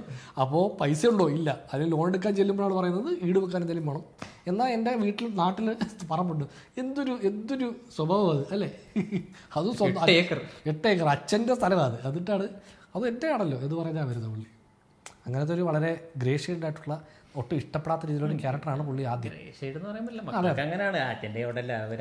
അത് തന്നെ. അതിപ്പം അങ്ങനെ നമ്മളെല്ലാവരും ഈ പറഞ്ഞ പോലെ എല്ലാവർക്കും ഇല്ലേ കിട്ടിയാൽ പൊളിക്കുമോ, അല്ലേ? 8 ഏക്കറൊക്കെ കിട്ടിയാൽ പൊളിക്കുമോ എന്ന് ചോദിക്കുന്നത്. പിന്നെ ആക്ച്വലി എനിക്കിപ്പോൾ ഈ സിനിമ ഇത്രയും വർക്കാവാനുള്ള മറ്റൊരു റീസണുണ്ട്. അതിന് കാരണം എന്താണെന്ന് വെച്ച് കഴിഞ്ഞാൽ വളരെ സിമിലർ ആയിട്ടുള്ളൊരു ഐഡിയ എൻ്റെ ഉണ്ടായിരുന്നു. ഞാൻ പറഞ്ഞിട്ടുണ്ട്, ഇപ്പോൾ ഈ ലാസ്റ്റ് ഞാൻ പറഞ്ഞ ആ കഥയുണ്ടല്ലോ, ആ കഥയുടെ ഇനീഷ്യൽ ട്രോപ്പ് എന്ന് പറഞ്ഞാൽ ആ ഒരു ഫാമിലി, ഒരു നാട്ടും പുറത്തൊരു ഫാമിലി ഒരു ഹൈസ്റ്റ് ചെയ്യുന്നൊരു സംഭവമായിരുന്നു. അപ്പോൾ അത് എൻ്റെ മനസ്സിൽ നമ്മുടെ കുറച്ച് ആ ഡാർക്ക് കോമഡി കുറച്ച് ഇപ്പോൾ നമ്മുടെ എക്സാമ്പിൾ പറഞ്ഞ മോഹിനിയാട്ടത്തിൻ്റെ അല്ലെങ്കിൽ നെൽസണിൻ്റെ ഒക്കെ വൈബിൽ ചെയ്യാമെന്നുള്ള ആഗ്രഹിക്കുന്ന അങ്ങനത്തെ ഒരു സബ്ജക്റ്റാണ്. അപ്പോൾ അതും ഈ കംപ്ലീറ്റ്ലി ഒരു ഗ്രാമത്തിലാണ് നടക്കുന്നത്. അന്ന് ആ കഥയുടെ എൻ്റെ ഏറ്റവും ഇൻട്രസ്റ്റിംഗ് എലമെൻറ്റ് ഈ മോഷ്ടിച്ചതിന് ശേഷം, അതായത് നമ്മൾ യൂഷ്വലി കണ്ടിരിക്കുന്നത് മോഷണമായിരിക്കും ഏറ്റവും ഇൻട്രസ്റ്റിംഗ് ആയിട്ട് എപ്പോഴും കാണിക്കുക. ഞാൻ മോഷണത്തിന് ശേഷം എന്തെന്നുള്ളതായിരുന്നു എൻ്റെ ഇൻട്രസ്റ്റിംഗ് എലമെൻറ്റ്. അതായത് നമ്മളൊരു നാട്ടുമ്പുറത്തുകാർ ഇത് മോഷണം നടത്തിയതിന് ശേഷം ആ പണത്തെ ഇവർ എങ്ങനെ ഉപയോഗിക്കും. കാരണം അവർ വളരെ എന്താ പറയുക ഈ കാലഘട്ടത്തിലാണ് ജീവിക്കുന്നതെങ്കിലും ഇതിനെപ്പറ്റി അല്ലെങ്കിൽ ഇത് ചെയ്യാൻ പോകുന്നതിന് മുമ്പ് ഭയങ്കര ഡീറ്റെയിൽ ആയിട്ടുള്ള കാര്യങ്ങൾ പഠിച്ചിട്ടല്ല. ഇവൻ ഞാൻ വളർന്നൊരു ഗ്രാമത്തിൽ, അപ്പോൾ എനിക്കറിയാം അവിടുത്തെ ആൾക്കാർക്ക് എത്രത്തോളം ഈ ടെക്നോളജിയെ പറ്റിയും കാര്യങ്ങളെ പറ്റിയുള്ള അറിവുകളുണ്ടെന്ന്. അപ്പോൾ അവർ എങ്ങനെയായിരിക്കും ഇങ്ങനത്തെ ഒരു സിറ്റുവേഷനിൽ ഹാൻഡിൽ ചെയ്യാന്നുള്ളൊരു ഐഡിയ എന്ന് എനിക്ക് അന്നുണ്ടായിരുന്നു. അപ്പോൾ ആ ചിന്തയിൽ ഞാൻ ഈ പടം കണ്ടുകൊണ്ടിരിക്കുക. അപ്പോൾ ഈ പടത്തെ അവർ ഓൾറെഡി കുറച്ചുകൂടെ പഴയ സെറ്റിങ്ങിലേക്ക് കൊണ്ട് നിർത്തും, ഒരു ടൈമറിലേക്ക് കൊണ്ട് നിർത്തുമ്പം സ്വാഭാവികമായിട്ടും ഈ ടെക്നോളജിയുടെ അഡ്വാൻസ്മെൻറ്റ് കുറവാണല്ലോ. അപ്പോൾ അവിടെ ഒരുപാട് കാര്യങ്ങൾ, ഇപ്പോൾ CCTV ഇല്ല, മൊബൈലില്ല. അപ്പോൾ അതുകൊണ്ട് തന്നെ ഇവർ ചെയ്യുന്ന പല കാര്യങ്ങളും നമുക്ക് ഇവരെ കണ്ടുപിടിക്കാനൊക്കെ കുറച്ച് ബുദ്ധിമുട്ടുണ്ടാവുമെന്ന്. ഇതിനകത്ത് സീരിയൽ നമ്പർ വെച്ച് കണ്ടുപിടിക്കാൻ പോകുന്നു, പിന്നെ അത് മാറ്റുന്ന. അതെ, ഞാൻ ആ പോയിന്റിലേക്ക് എത്തുന്നത്. അതായത് ആ സിനിമയിൽ അവർ മോഷണം നടത്തി, പിന്നീട് നമ്മൾ കാണാൻ പോകുന്നത് ഇവർ ഈ മോഷ്ടിച്ച പൈസ അതേ ബാങ്കിൽ കൊണ്ട് കൊടുക്കാൻ പോകും. അപ്പോൾ അവർ പറയുന്നുണ്ട് സീരിയൽ നമ്പർ വെച്ചിട്ട് നമുക്ക് പിടിക്കാം. അന്ന് ഈ സോഴ്സ് ഒന്നും ചോദിക്കത്തില്ലെന്ന് തോന്നുന്നു. ഇന്നലെ വന്നിട്ട് 3 ലക്ഷം തരാനില്ലെന്ന് പറഞ്ഞ പ്രശ്നം ഉണ്ടാക്കിയ ഒരു 4-5 ദിവസം കഴിയുമ്പോഴത്തേക്കും ബാങ്കിന് പൈസ കിട്ടിയാൽ മതി എന്നുള്ള ലൈനിലാണ് അവരിരിക്കുന്നത്. അങ്ങനത്തെ ബാങ്ക് ആയിരുന്നല്ലോ അവർ. അതേ ബാങ്കിന്റെ ഒരു ബ്രാഞ്ച് 3 ലക്ഷം കൃത്യമായിട്ട് കാണാതെ പോകില്ലേ? അത് തന്നെ. അപ്പോൾ ആ എലമെന്റ് ഇല്ലേ, ഏതാ തിരിച്ചതേ ബാങ്കിലേക്ക് വരുന്നു, ഈ ഇത് വെച്ചിട്ട് കണ്ടുപിടിക്കുക. ഞാനപ്പോൾ ചിന്തിച്ചത്, ഞാൻ പറഞ്ഞ അതേ ലൈൻ എൻ്റെ മനസ്സിൽ ചിന്തിച്ച ആ ലൈനിലാണോ ഈ പണം പോകാൻ പോകുന്നത്. ഇവർ ഈ പണത്തെ എങ്ങനെ ഉപയോഗിക്കും, പണം ഇവർക്ക് ഇവിടെ തിരിച്ചു കൊടുക്കുമ്പോൾ പിടിക്കപ്പെടുമല്ലോ, ആ പിടിക്കപ്പെടാതിരിക്കാൻ എന്തൊക്കെ എടുക്കും എന്നുള്ളതായിരുന്നു. പക്ഷെ അതൊരൊറ്റ സെക്കൻഡ് അത് ബ്രേക്കായി, അതങ്ങ് പോയി. അത് ഓൾറെഡി അവർ അതിനെ അതാണ് അവിടെ പിന്നെ ഇമോഷണൽ സാധനം വരണം. അങ്ങനെയാണ് ഇത് ട്രീറ്റ് ചെയ്തേക്കുന്നത്. അതിപ്പോൾ ക്ലൈമാക്സ് ആണെങ്കിൽ പോലും ഇത് ഫെയിലായിട്ട് ഇമോഷൻ സാധനം വന്ന് പിന്നെ കുറച്ചേരം ഇമോഷനിൽ നിന്നിട്ട് പിന്നെ ആ ഇമോഷനിൽ നിന്ന് വീണ്ടും പിക്ക് ചെയ്ത് റോബിൻഹുഡ് ലൈനിലേക്ക് പോകുന്നു. ആ സാധനമാണ് ഇവർ യൂസ് ചെയ്തേക്കുന്നത്. ഇതിൻ്റെ ഈ ഷിഫ്റ്റ് വരുത്താൻ ഈ ഡാർക്ക് ഹ്യൂമറിലാണെങ്കിൽ എന്തെങ്കിലും വേറെ സാധനമായിരിക്കും നമ്മൾ യൂസ് ചെയ്യുന്നത്. പക്ഷേ ഇവിടെ ഇവരുടെ ക്രക്സ് ഇവർ ഇമോഷനിൽ തന്നെ ഇമോഷണൽ ഹൈ ത്രില്ലർ കരച്ചിൽ ലൈനിലേക്ക് പോയിട്ടേ ഇവർക്ക് പിന്നെ തിരിച്ച്, അതായത് നായകൻ പ്രോട്ടോകോണിസ്റ്റിൽ നിന്ന് നായകനാവാനുള്ളൊരു ട്രാൻസിഷൻ പോയിന്റ് ആണ് ഇവർ കാണിക്കുന്നത്.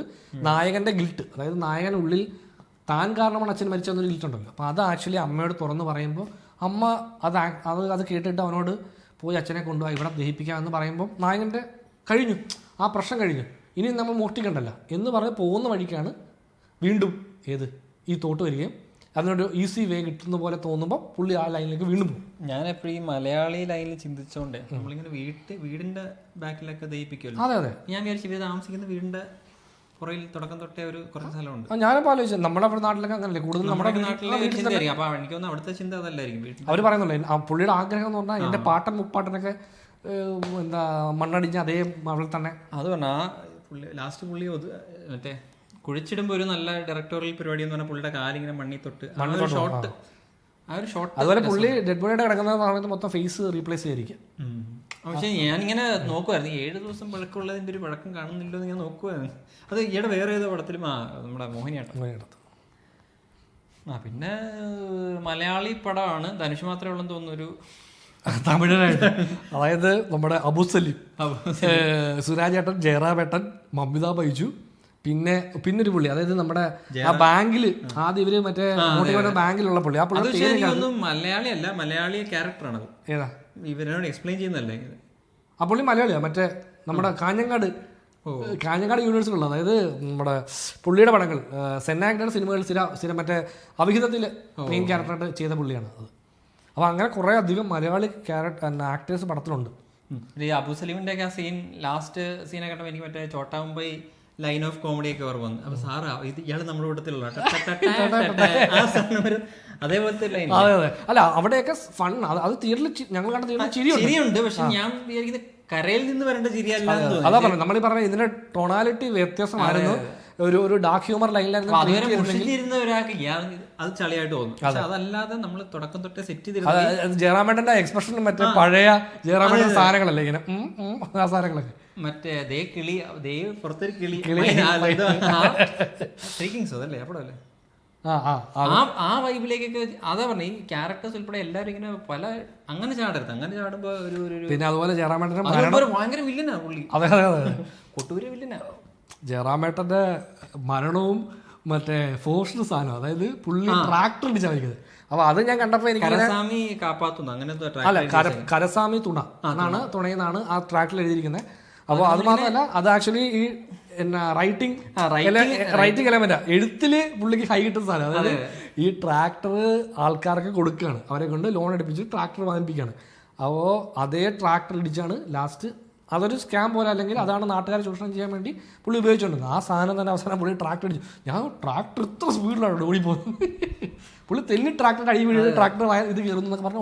അതിന് മുമ്പത്തെ ചേരാൻ വേണ്ട എക്സ്പ്രഷൻ കാരണമാണ് അതിന്റെ ഒരു, കാരണം അത് കോമഡി ആയിട്ട് നിന്നിട്ട് പെട്ടെന്ന് ഫസ്റ്റ് സീൻ എന്ന് പറയുന്നത് കൊടൂരവില്ല. അത് പക്ഷേ കുറച്ച് ജനറിക് സീനാണ്. എന്തിനാ പുള്ളി ഇത്രയും വില്ലത്തരം കാണിക്കുന്നത് മനസ്സിലാവുന്ന പോലില്ല. പൈസയാണോ ഓക്കെ, പക്ഷെ പുള്ളിയുടെ ബാങ്കിൽ വരുന്ന ഒരാളുടെ അടുത്ത് അങ്ങനെ വില്ലന്മാരുണ്ടല്ലോ. ഇവിടെ വെച്ചല്ല, നമുക്ക് വേറൊരു സ്ഥലത്ത് ഞാൻ വില്ലനടാ. മറ്റേ പടത്തില് തമിഴ് പടത്തിൽ പറഞ്ഞല്ലേ, എതുക്കടാ ഇതെല്ലാം പണ്ടേ ഡേ ഞാൻ വില്ലണ്ടാ എന്ന് പറഞ്ഞത് ആ ലൈൻ ഓഫ് ഒരു വില്ലനാണ്. പിന്നെയാണ് കുറച്ചൊരു ന്യൂവാൻസ്ഡ് പരിപാടികളൊക്കെ വരുന്നത്. പുള്ളി ഒളിച്ച് എന്നുള്ള വില്ലനാ. പക്ഷെ ആ സീൻ്റെ അകത്ത് പുള്ളി തുറന്ന വില്ലനാ. എല്ലാവരും കണ്ടാലും ഞാൻ വില്ലനാന്നുള്ള ലൈനാണ്. പക്ഷെ പിന്നീട് ഇത് പുള്ളിയെ ഒളിച്ച് ചെയ്യുവാണ്, ആരും അറിയാതെ. അപ്പം റൈറ്റിങ്ങിൽ ഇങ്ങനെ പല സ്ഥലത്ത് ഇടം ചാടി കളിക്കുന്നുണ്ട് ഈ ക്യാരക്ടർ. അപ്പം പിന്നെ ഭരതനസൈ സുരാജ് ഏട്ടൻ്റെ സംഭവം, അതായത് മോട്ടിവേഷൻ രസം ഉണ്ടായിരുന്നു. പുള്ളി ആദ്യം നമ്മൾ കാണിക്കുന്ന ഫസ്റ്റ് സീനിൽ തന്നെ പുള്ളിക്ക് മിസ്സിംഗ് ആണ്, എന്താണ് പുള്ളിക്ക് വേണ്ടത്. അത് കഴിഞ്ഞാൽ പിന്നെ പുള്ളി വരുന്നത്, അതായത് പുള്ളിയെ രണ്ടാമത് വിളിക്കുന്ന സമയത്ത് പറയുന്നുണ്ട് സാർ നിങ്ങൾ സ്വന്ന മാതിരി. അതായത് പുള്ളി ആക്ച്വലി തേടുന്നുണ്ടായിരുന്നു. അതായത് ഈ സെയിം മോഡസ് ഓപ്പറാൻഡിയിൽ കക്കുന്നൊരു കള്ളൻ എവിടെ ഉണ്ടെങ്കിലും എന്നെ അറിയിക്കണം എന്നുള്ളൊരു സംഭവം പുള്ളിക്ക് ഉണ്ടായിരുന്നെന്ന് തോന്നുന്നു. അപ്പോൾ അത് ആ കോൺവെർസേഷനിൽ കിട്ടുന്ന പോലെ. അപ്പോൾ അവിടുന്ന് പിന്നീട് ഈ ഭരതനസൈ പുള്ളി വരുമ്പോൾ മുതൽ എന്ത് സംഭവം എന്ന് വെച്ചാൽ 16 കൊല്ലം കഴിഞ്ഞിട്ടായി സംഭവം നടക്കുന്നത്. ഏത് 16 കൊല്ലമായിട്ട് ധനുഷ് 6 മാസം അല്ലേ? ധനുഷിന്റെ ഫസ്റ്റ് മോഷണം കഴിഞ്ഞിട്ടല്ലേ? ഫസ്റ്റ് മോഷണം കഴിഞ്ഞിട്ട് 6 മാസത്തേ ഉള്ളൂ. 6 മാസം എന്നാണ് കാണിക്കുന്നത്. ഇവള് വന്ന് കാണുന്നു, അത് കഴിഞ്ഞ് ഇവളെ കൊണ്ട് പോകുന്നു എന്നുള്ള സംഭവമാണ് 6 മാസം എന്ന് പറയുന്നത്. 16 വർഷമൊന്നും ഇല്ല. 16 വർഷം എന്ന് പറയുമ്പോൾ ഇവർക്ക് എത്ര വയസ്സായി? 6 മാസത്തെ ഗ്യാപ്പാ. 6 മാത്രമേ ഉള്ളൂ. 6 മാസത്തെ ഗ്യാപ്പിലാണ് 6 മാസം കഴിഞ്ഞിട്ടാണ് തിരിച്ചു വരുന്നത്. 6 മാസം എന്ന് പറയുന്നത് മകനെ പറ്റി വിവരമില്ലല്ലോ.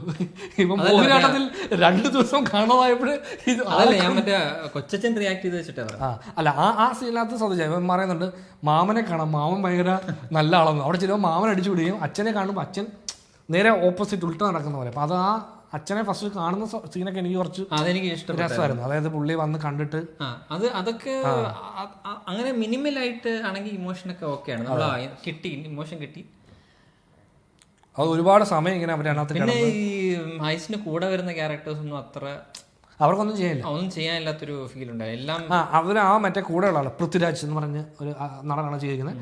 പുള്ളി ആക്ച്വലി ഇനിഷ്യലി പുള്ളി ഓടിപ്പോയി, പക്ഷെ പറ്റിച്ചെന്നല്ല പുള്ളി എന്ന് പറഞ്ഞത് ഞാൻ പേടിച്ചിട്ട് ഓടിപ്പോയെന്ന് പുള്ളി പറഞ്ഞു. അത് കഴിഞ്ഞ് പുള്ളി കൂടെ നിൽക്കുക. എന്നിട്ട് ആ ക്യാരക്ടറിനെ ഒരു പോയിന്റിൽ എന്നെ കുത്തു കിട്ടുന്നൊരു സീനുണ്ട്. അപ്പം ഞാൻ വിചാരിച്ച് ഇതെന്താണ് ഇത്, ഇയാൾക്കൊന്നും പ്രത്യേകമൊന്നും ചെയ്യാനില്ല, എല്ലാം ധനുഷാണ് മൊത്തത്തിൽ ഹാൻഡിൽ ചെയ്യുന്നത്. കൂടെ നിൽക്കാൻ സാധനം എടുത്ത് പിടിക്കുമ്പം ഒരു ചാക്കിനകത്ത് കുറച്ച് എക്സ്ട്രാ പൈസ എടുക്കാൻ 2 പേര് എന്നുള്ളത് മാത്രമേ ഉള്ളൂ അവരുടെ ഭാഗത്തൊന്നും. പിന്നെ കരുണാസൻ ആക്ച്വലി മറ്റേ സീനിൽ നല്ലായിരുന്നു. ഏതാ ആദ്യത്തെ ഹൈസ്റ്റിൽ രസമാണ്. ആ പുള്ളിയെ പ്ലേസ് ചെയ്യുന്നിടത്ത് ഒരു ഫണ്ടുണ്ട്. കാരണം പുള്ളിയും കൊമേഡിയൻ ആയിരുന്നല്ലോ ഇനിഷ്യലി. അതിൽ നിന്നാണ് പുള്ളി ഈ ക്യാരക്ടർ റോളുകളിലേക്ക് മാറുന്നത്. അപ്പം ആ സാധനം കുറച്ച് രസമായിരുന്നു അവിടെ. പിന്നെ തേവർ മകന്റെ റെഫറൻസ് എലമെന്റ് അതിനകത്തൊരു ഷോട്ട് ഉണ്ട് അല്ല. പക്ഷെ അവിടേക്ക് എത്തുമ്പോൾ ആളുകൾ ആ ഹൈ കീപ്പ് ചെയ്യാനുള്ള മൂഡിലല്ലായിരിക്കും. അതുകൊണ്ടാണ് ആ സീനിനെ കുറിച്ച് ചർച്ച പോലും ഇല്ലാത്തത്. പക്ഷെ അല്ലെങ്കിൽ ആ തേവർ മകൻ സീനില് കുറച്ചധികം റെസ്പോൺസ് ഉണ്ടാവണം. അതിപ്പോ ഞാൻ എന്റെ അവിടെ ഉണ്ടാവും. ഇവിടെ തമിഴ്നാട്ടിലൊക്കെ നല്ല റെസ്പോൺസ് ആയിരിക്കും. ഇവിടെയാണ് എനിക്ക് തോന്നുന്നു നമുക്കത് എന്ത് തേവർ മകൻ എന്നുള്ള മൈൻഡ് തേവർ മകൻ റെഫറൻസ് ആക്ച്വലി അത് നമ്മൾ ഞാൻ ചിന്തിച്ചില്ല അങ്ങനെ സംഭവം. ഞാൻ പെട്ടെന്ന് സിനിമ ഷൂട്ടിങ്ങിനെ കഴിഞ്ഞു ഇതെന്താണ് ഇങ്ങോട്ട്. അതിന് മുമ്പ് ഒരു പോസ്റ്ററിൽ കമലഹാസന്റെ ഒരു പടം അങ്ങനെ ഒരു പടം ഇവരിങ്ങനെ ഒരു സ്ഥലത്ത് നിന്നിട്ട് പോസ്റ്റർ ഉണ്ടായിരുന്നു. തേവർ മകന്റെ ഒരു റെഫറൻസ് ഉണ്ട്. കമലഹാസനെ കാണിക്കുന്നില്ല, ഒരു വൈറ്റ് ഷോട്ടിൽ ഒരു പാസ് ചെയ്ത് പോകുമ്പോൾ ബാക്ക്ഗ്രൗണ്ടിൽ പുള്ളി ഇരിപ്പുണ്ട്. അത് എന്തോ VFX എന്തോ പരിപാടിയൊക്കെ ഉപയോഗിച്ച് ചെയ്തിട്ടുണ്ടാവില്ല. അത് എനിക്കൊന്ന് പോസ്റ്റ് ചെയ്ത് നോക്കിയാലേ നമ്മൾ ശ്രദ്ധിക്കത്തുള്ളൂ. അല്ലെങ്കിൽ അതിന് വേണ്ടി സെപ്പറേറ്റ് കട്ടൊന്നുമില്ല. അതൊക്കെ ശരിക്കും ഒരു എനിക്ക് കണ്ടോണ്ട് കൊള്ളാല സംഭവം തേവർ മകൻ. അപ്പം മറ്റേ കൊണ്ടു കൊടുക്കുന്ന വാളെന്ന് പറഞ്ഞാൽ തേവർ മകൻ ലാസ്റ്റ് വരെ വില്ലനെ കൊന്നിട്ട് വരുന്ന ആ പ്രോപ്പർട്ടി ഉണ്ട്. അപ്പോൾ അതെനിക്ക് ഭയങ്കര എനിക്ക് തോന്നി പടം കണ്ടപ്പോൾ തോന്നി എന്തോ 1-2 എലമെന്റ്സ് ഒന്ന് അങ്ങോട്ടും ഇങ്ങോട്ടും ഷിഫ്റ്റ് ആയിരുന്നെങ്കിൽ ഇത് നല്ല ഗംഭീര പടം ആടതാണ്. അതായത് നിനക്കല്ല എല്ലാവർക്കും. അതെ, എനിക്ക് അപ്പോഴും ഗംഭീര പടമായിരിക്കും. അല്ല ഞാൻ പറയുന്നത് എനിക്കിപ്പോൾ ഇത് അടിച്ചു പടന്നാലും എനിക്ക് ഈ പറയുന്ന പോലെ ടോണലി ഷിഫ്റ്റ് ചെയ്ത് കുറച്ചുകൂടെ ടൈറ്റർ പടം. ഇനിഷ്യലി മറ്റേ ഈ അച്ഛൻ്റെ ഈ പരിപാടി അല്ലാതെ ടോൺ വേറെ കൺസിസ്റ്റന്റ് ആയിട്ടൊരു കോമഡി ടോൺ ആയിരുന്നെങ്കിൽ അതിനകത്ത് ഈ ഹൈസ്റ്റും കൂടെ വരുമ്പോഴത്തേക്കും കുറച്ചുകൂടെ നല്ലൊരു പരിപാടിയായിരുന്നു. അപ്പം നമുക്ക് എടുക്കാം അങ്ങനത്തെ പരിപാടി. ഞങ്ങളിത് എടുക്കുന്നു, നമ്മൾ എടുക്കുന്നു, 100 കോടി അടിക്കുന്നു അല്ലേ. അടുത്ത പടം നമ്മൾ ബിഗ് ബജറ്റിൽ ചെയ്യുന്നു. അതെ, അത് ആളുകൾ റിവ്യൂ പറയും. അച്ഛൻ മരിച്ചടങ്ങുമ്പോൾ മുട്ടം കോമഡി അച്ഛൻ മരിച്ചു കിടക്കുമ്പോഴാണ് അതിയൊക്കെ പോയി അതിനൊരു ഇമോഷൻ കൊടുക്കണ്ടേ. വിരൈവിൽ എന്ന് പറയുന്നല്ലേ.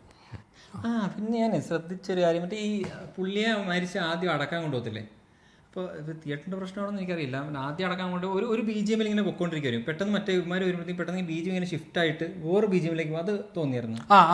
അത് ഞാൻ വെച്ചത് എന്ത് ഇങ്ങനെ അത് കഴിഞ്ഞിട്ട് പാട്ടിലേക്ക് അതായത് ബി ജി എമ്മിലേക്ക് പോലെ ആ പാട്ട് കണ്ടിന്യൂ ചെയ്യും. സോങ് പോകുന്നുണ്ടല്ലോ, ഒരു ഇമോഷണൽ സോങ് പോകുന്നില്ല. ആ സോങ് പക്ഷെ അതിന്റെ ടോൺ വേറൊരു അത് പെട്ടെന്ന് നോക്കുമ്പോൾ ഞാൻ ഇതെന്താ ഇവിടെ വന്നതല്ലേ, അത് പിന്നെ കാണുമ്പോൾ ആ പാട്ട് ആക്ച്വലി കണ്ടിന്യൂ ചെയ്യാം വീണ്ടും. അങ്ങനെ സംഭവിക്കുന്നത് അത് അങ്ങനെ ടോണലി പെട്ടെന്ന് വേറൊരു സാധനത്തിലേക്ക് പോകുന്ന പോലെ.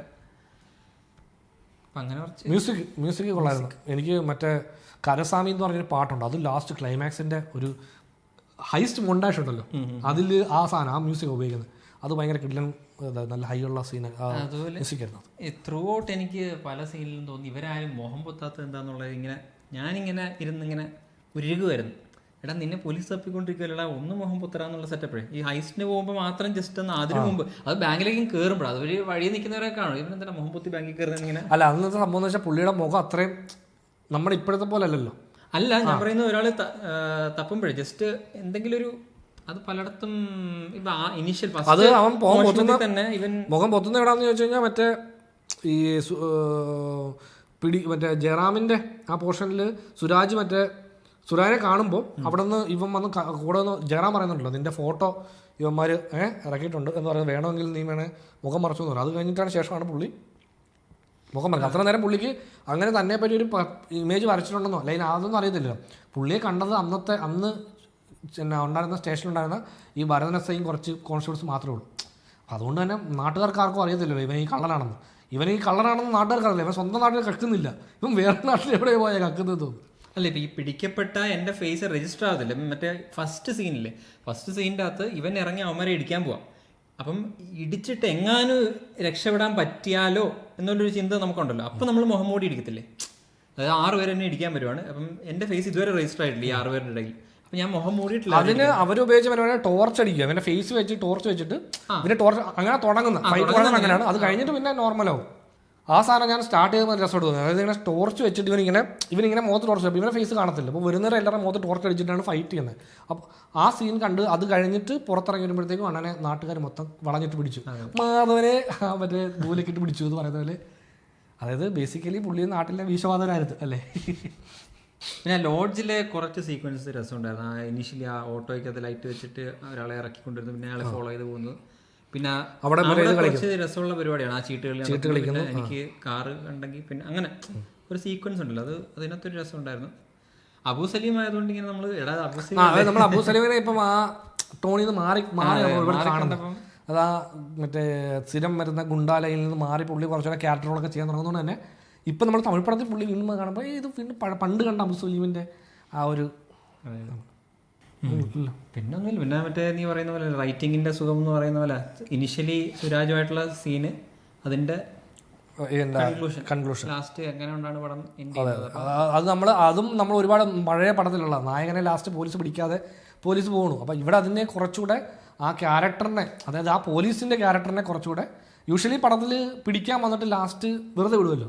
അപ്പോൾ ഇതിനങ്ങനെ അല്ലാതെ ഈ ക്യാരക്ടറിന്റെ ആവശ്യം തന്നെ പുള്ളിക്ക് വേണ്ടത് ഫെയിമാണ് ഏതാ, അല്ലാതെ പുള്ളിക്ക് ഇപ്പം ഇവനെ പിടിച്ചോണ്ട് പോയിട്ട് എൻ്റെ കർത്തവ്യം നിർവഹിക്കണം എന്നില്ല. പുള്ളിക്ക് ആവശ്യം ഒരു നല്ല പത്രത്തിൽ ഫോട്ടോ വരുന്ന പോലെ ഒരു നല്ല പരിപാടി പിടിക്കണം. എനിക്ക് സുരാജിന്റെ ക്യാരക്ടറില്ലേ, ആ ക്യാരക്ടറിന്റെ കൂടെ ഇപ്പൊ ധനുഷിന്റെ കൂടെ നമ്മൾ സ്പെൻഡ് ചെയ്യുന്ന ടൈമില്ലേ, അത്രയും ടൈം തന്നെ സുരാജ് ആസ് എ ക്യാരക്ടർ, ഞാൻ പറയുന്നത് സുരാജ് ചെയ്യുന്ന കാര്യങ്ങൾ കാണിച്ചു പോകാതെ ആസ് എ ക്യാരക്ടർ കുറച്ചുകൂടെ സ്പെൻഡ് ചെയ്തിരുന്നെങ്കിൽ സുരാജിന്റെ ആ മോട്ടിവേഷൻ ഒന്ന്.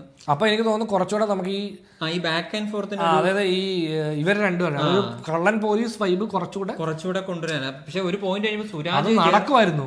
ധനുഷിന് പകരം വേറൊരാളായിരുന്നു നായനെങ്കിൽ, ഇത്രയും സ്റ്റാർ വെഹിക്കിൾ അല്ലാത്തൊരു ആളായിരുന്നെങ്കിൽ കുറച്ചുകൂടെ. അത് മറ്റേ പോർത്തുഗൽ പോലെ വേറൊരു അതിനകത്ത് ഇപ്പൊ 2 ക്യാരക്ടേഴ്സിന്റെ കുറച്ച് സീൻസ് രസമുണ്ടായിരുന്നു. പിന്നെ ത്രൂ ഔട്ട് സുരാജിന്റെ തമിഴ്, അതിപ്പം കുറച്ച് പടങ്ങളായിട്ട് ഇതിൽ കുറച്ച് പുള്ളി ട്രൈ ചെയ്യുന്നുണ്ട്. അതായത് ഈ പറഞ്ഞ പോലെ കുറച്ചുകൂടെ തമിഴ് ലൈനിൽ സംസാരിക്കാൻ ശ്രമം നടന്നുണ്ടെങ്കിൽ നമുക്കത് ചില സ്ഥലങ്ങളിൽ ഭയങ്കരമായിട്ട് ഫീൽ ചെയ്യും. ത്രൂ ഔട്ട് ഇവർ ഡയലോഗ്സിൽ കുറച്ച് ആക്ടേഴ്സ്, മൾട്ടിപ്പിൾ ആക്ടേഴ്സ്, സുരാജ് അല്ലാതെ തമിഴ് ആക്ടേഴ്സ് പോലും പറയുന്നതിനെ ഇവര് ഡബിങ്ങിൽ പിടിച്ചിട്ടുണ്ട്, ഇങ്ങനെ നാട്ടുവൽക്കരിച്ചിട്ടുണ്ട്. ഇതേ ഉള്ളൂ സുരാജിന്റെ ഡയലോഗ് ഡെലിവറി. ഇതിനു മുമ്പുള്ള ഏതായിരുന്നു മറ്റേ ഇതിനകത്തല്ല നീ പോയി കണ്ട പടം യൂത്ത്, അതിനകത്ത് നീ അറിയില്ല. അത് ഇങ്ങനെ അത് പിന്നെ നമ്മൾ വിക്രത്തിന്റെ പടത്തിൽ കണ്ടു, അതിനകത്ത് ഇതിലും ബെറ്റർ ആയിരുന്നു തോന്നുന്നു. അതിനകത്ത് ഒരുപാട് ഡയലോഗ് ഇല്ലായിരുന്നു. ഇതിനകത്ത് കുറച്ചധികം ഭയങ്കര ഫ്രീ ഫ്ലോയിങ്, ഭയങ്കര ഡയലോഗ്. പിന്നെ സുരാജ് കുറച്ച് സിഗരറ്റ് കുറച്ചധികം സീൻസിലുള്ളതുകൊണ്ട് പുള്ളി ഇങ്ങനെ വലിച്ച് ഗ്യാപ്പ് എടുത്ത് ഇത് മാനേജ് ചെയ്യാൻ പറ്റും. ആക്ടിവിറ്റിയിലൂടെ ആ സംഭവം കുറച്ച് ആക്ടിങ് രസം ഉണ്ടായിരുന്നു. പക്ഷേ ഇത് അപ്പോൾ ഇതാണ് കരയെപ്പറ്റി നമുക്ക് പറയാനുള്ളത്. ഇത് നിങ്ങൾ ആക്ച്വലി താല്പര്യമുള്ളവർ കണ്ടു നോക്കുക. ചിലപ്പോൾ നിങ്ങൾക്ക് ഇഷ്ടപ്പെടാം, ചിലപ്പോൾ നിങ്ങൾക്ക് ഇഷ്ടപ്പെടാതെ പോകാം. മറ്റേ കേസ് ഉണ്ടാവും, ഒരുപാട് നെഗറ്റീവ് കേട്ടിട്ട് കാണുമ്പോഴത്തേക്ക് ഇത് അത്ര അങ്ങനെ കുഴപ്പമില്ലല്ലോ, ഒരു വൺ ടൈം വാച്ചബിൾ പടമാണല്ലോ. എന്നാലും മെജോറിറ്റി ഓഫ് ആൾക്കാർക്കും ഈ പറഞ്ഞ ഈ ഇമോഷണൽ സീൻ കുറച്ച് മടുപ്പായിട്ട് തോന്നാം. ഇമോഷൻ ഇന്ന് വളരെ അതെ, ബാക്കിയുള്ള ഹൈസ്റ്റ് സീക്വൻസുകൾ ഒരുപക്ഷെ നിങ്ങൾക്ക് കുറച്ചുകൂടെ എൻജോയ് ചെയ്യാൻ പറ്റിയേക്കാം. സോ അതുകൊണ്ട് താല്പര്യമുള്ളവർ കണ്ടു നോക്കൂ. പിന്നെ പടം കണ്ടവർ നിങ്ങളുടെ അഭിപ്രായം നമ്മുടെ കമൻറ്റ് ബോക്സിൽ വന്ന് പറയൂ. പിന്നെ അതിനോടൊപ്പം ചാനൽ ലൈക്ക് ചെയ്യണം, സബ്സ്ക്രൈബ് ചെയ്യണം, കമൻറ്റ് ചെയ്യൂ, ഷെയർ ചെയ്യൂ, പിന്നെ ഹൈപ്പ് ചെയ്യണം. ഇപ്പോൾ മറ്റേ മൊബൈൽ കാണുന്നവർക്കൊക്കെ ഹൈപ്പ് ചെയ്യാനുള്ളൊരു ഓപ്ഷൻ ഉണ്ടല്ലോ, അപ്പോൾ ഹൈപ്പ് ചെയ്യണം. ഇഷ്ടംപോലെ ബട്ടൺ യൂട്യൂബ് തന്നിട്ടുണ്ട്. അതെ, എങ്ങനെയൊക്കെ പ്രോത്സാഹിപ്പിക്കാമോ അങ്ങനെയൊക്കെ പ്രോത്സാഹിപ്പിക്കാൻ വേണ്ടി. സോ അപ്പോൾ നമ്മൾ മറ്റൊരു പടത്തിൻ്റെ ഡിസ്കഷനുമായിട്ട് ഇനി തിരിച്ചു വരാം. ഇനിയിപ്പോൾ അടുത്ത ഉടനെ പടം ഉണ്ടോ? ഓഹോ, ഇതായിരുന്നു അഭിപ്രായം. പിന്നെ ഈ ചാനലിൽ കണ്ട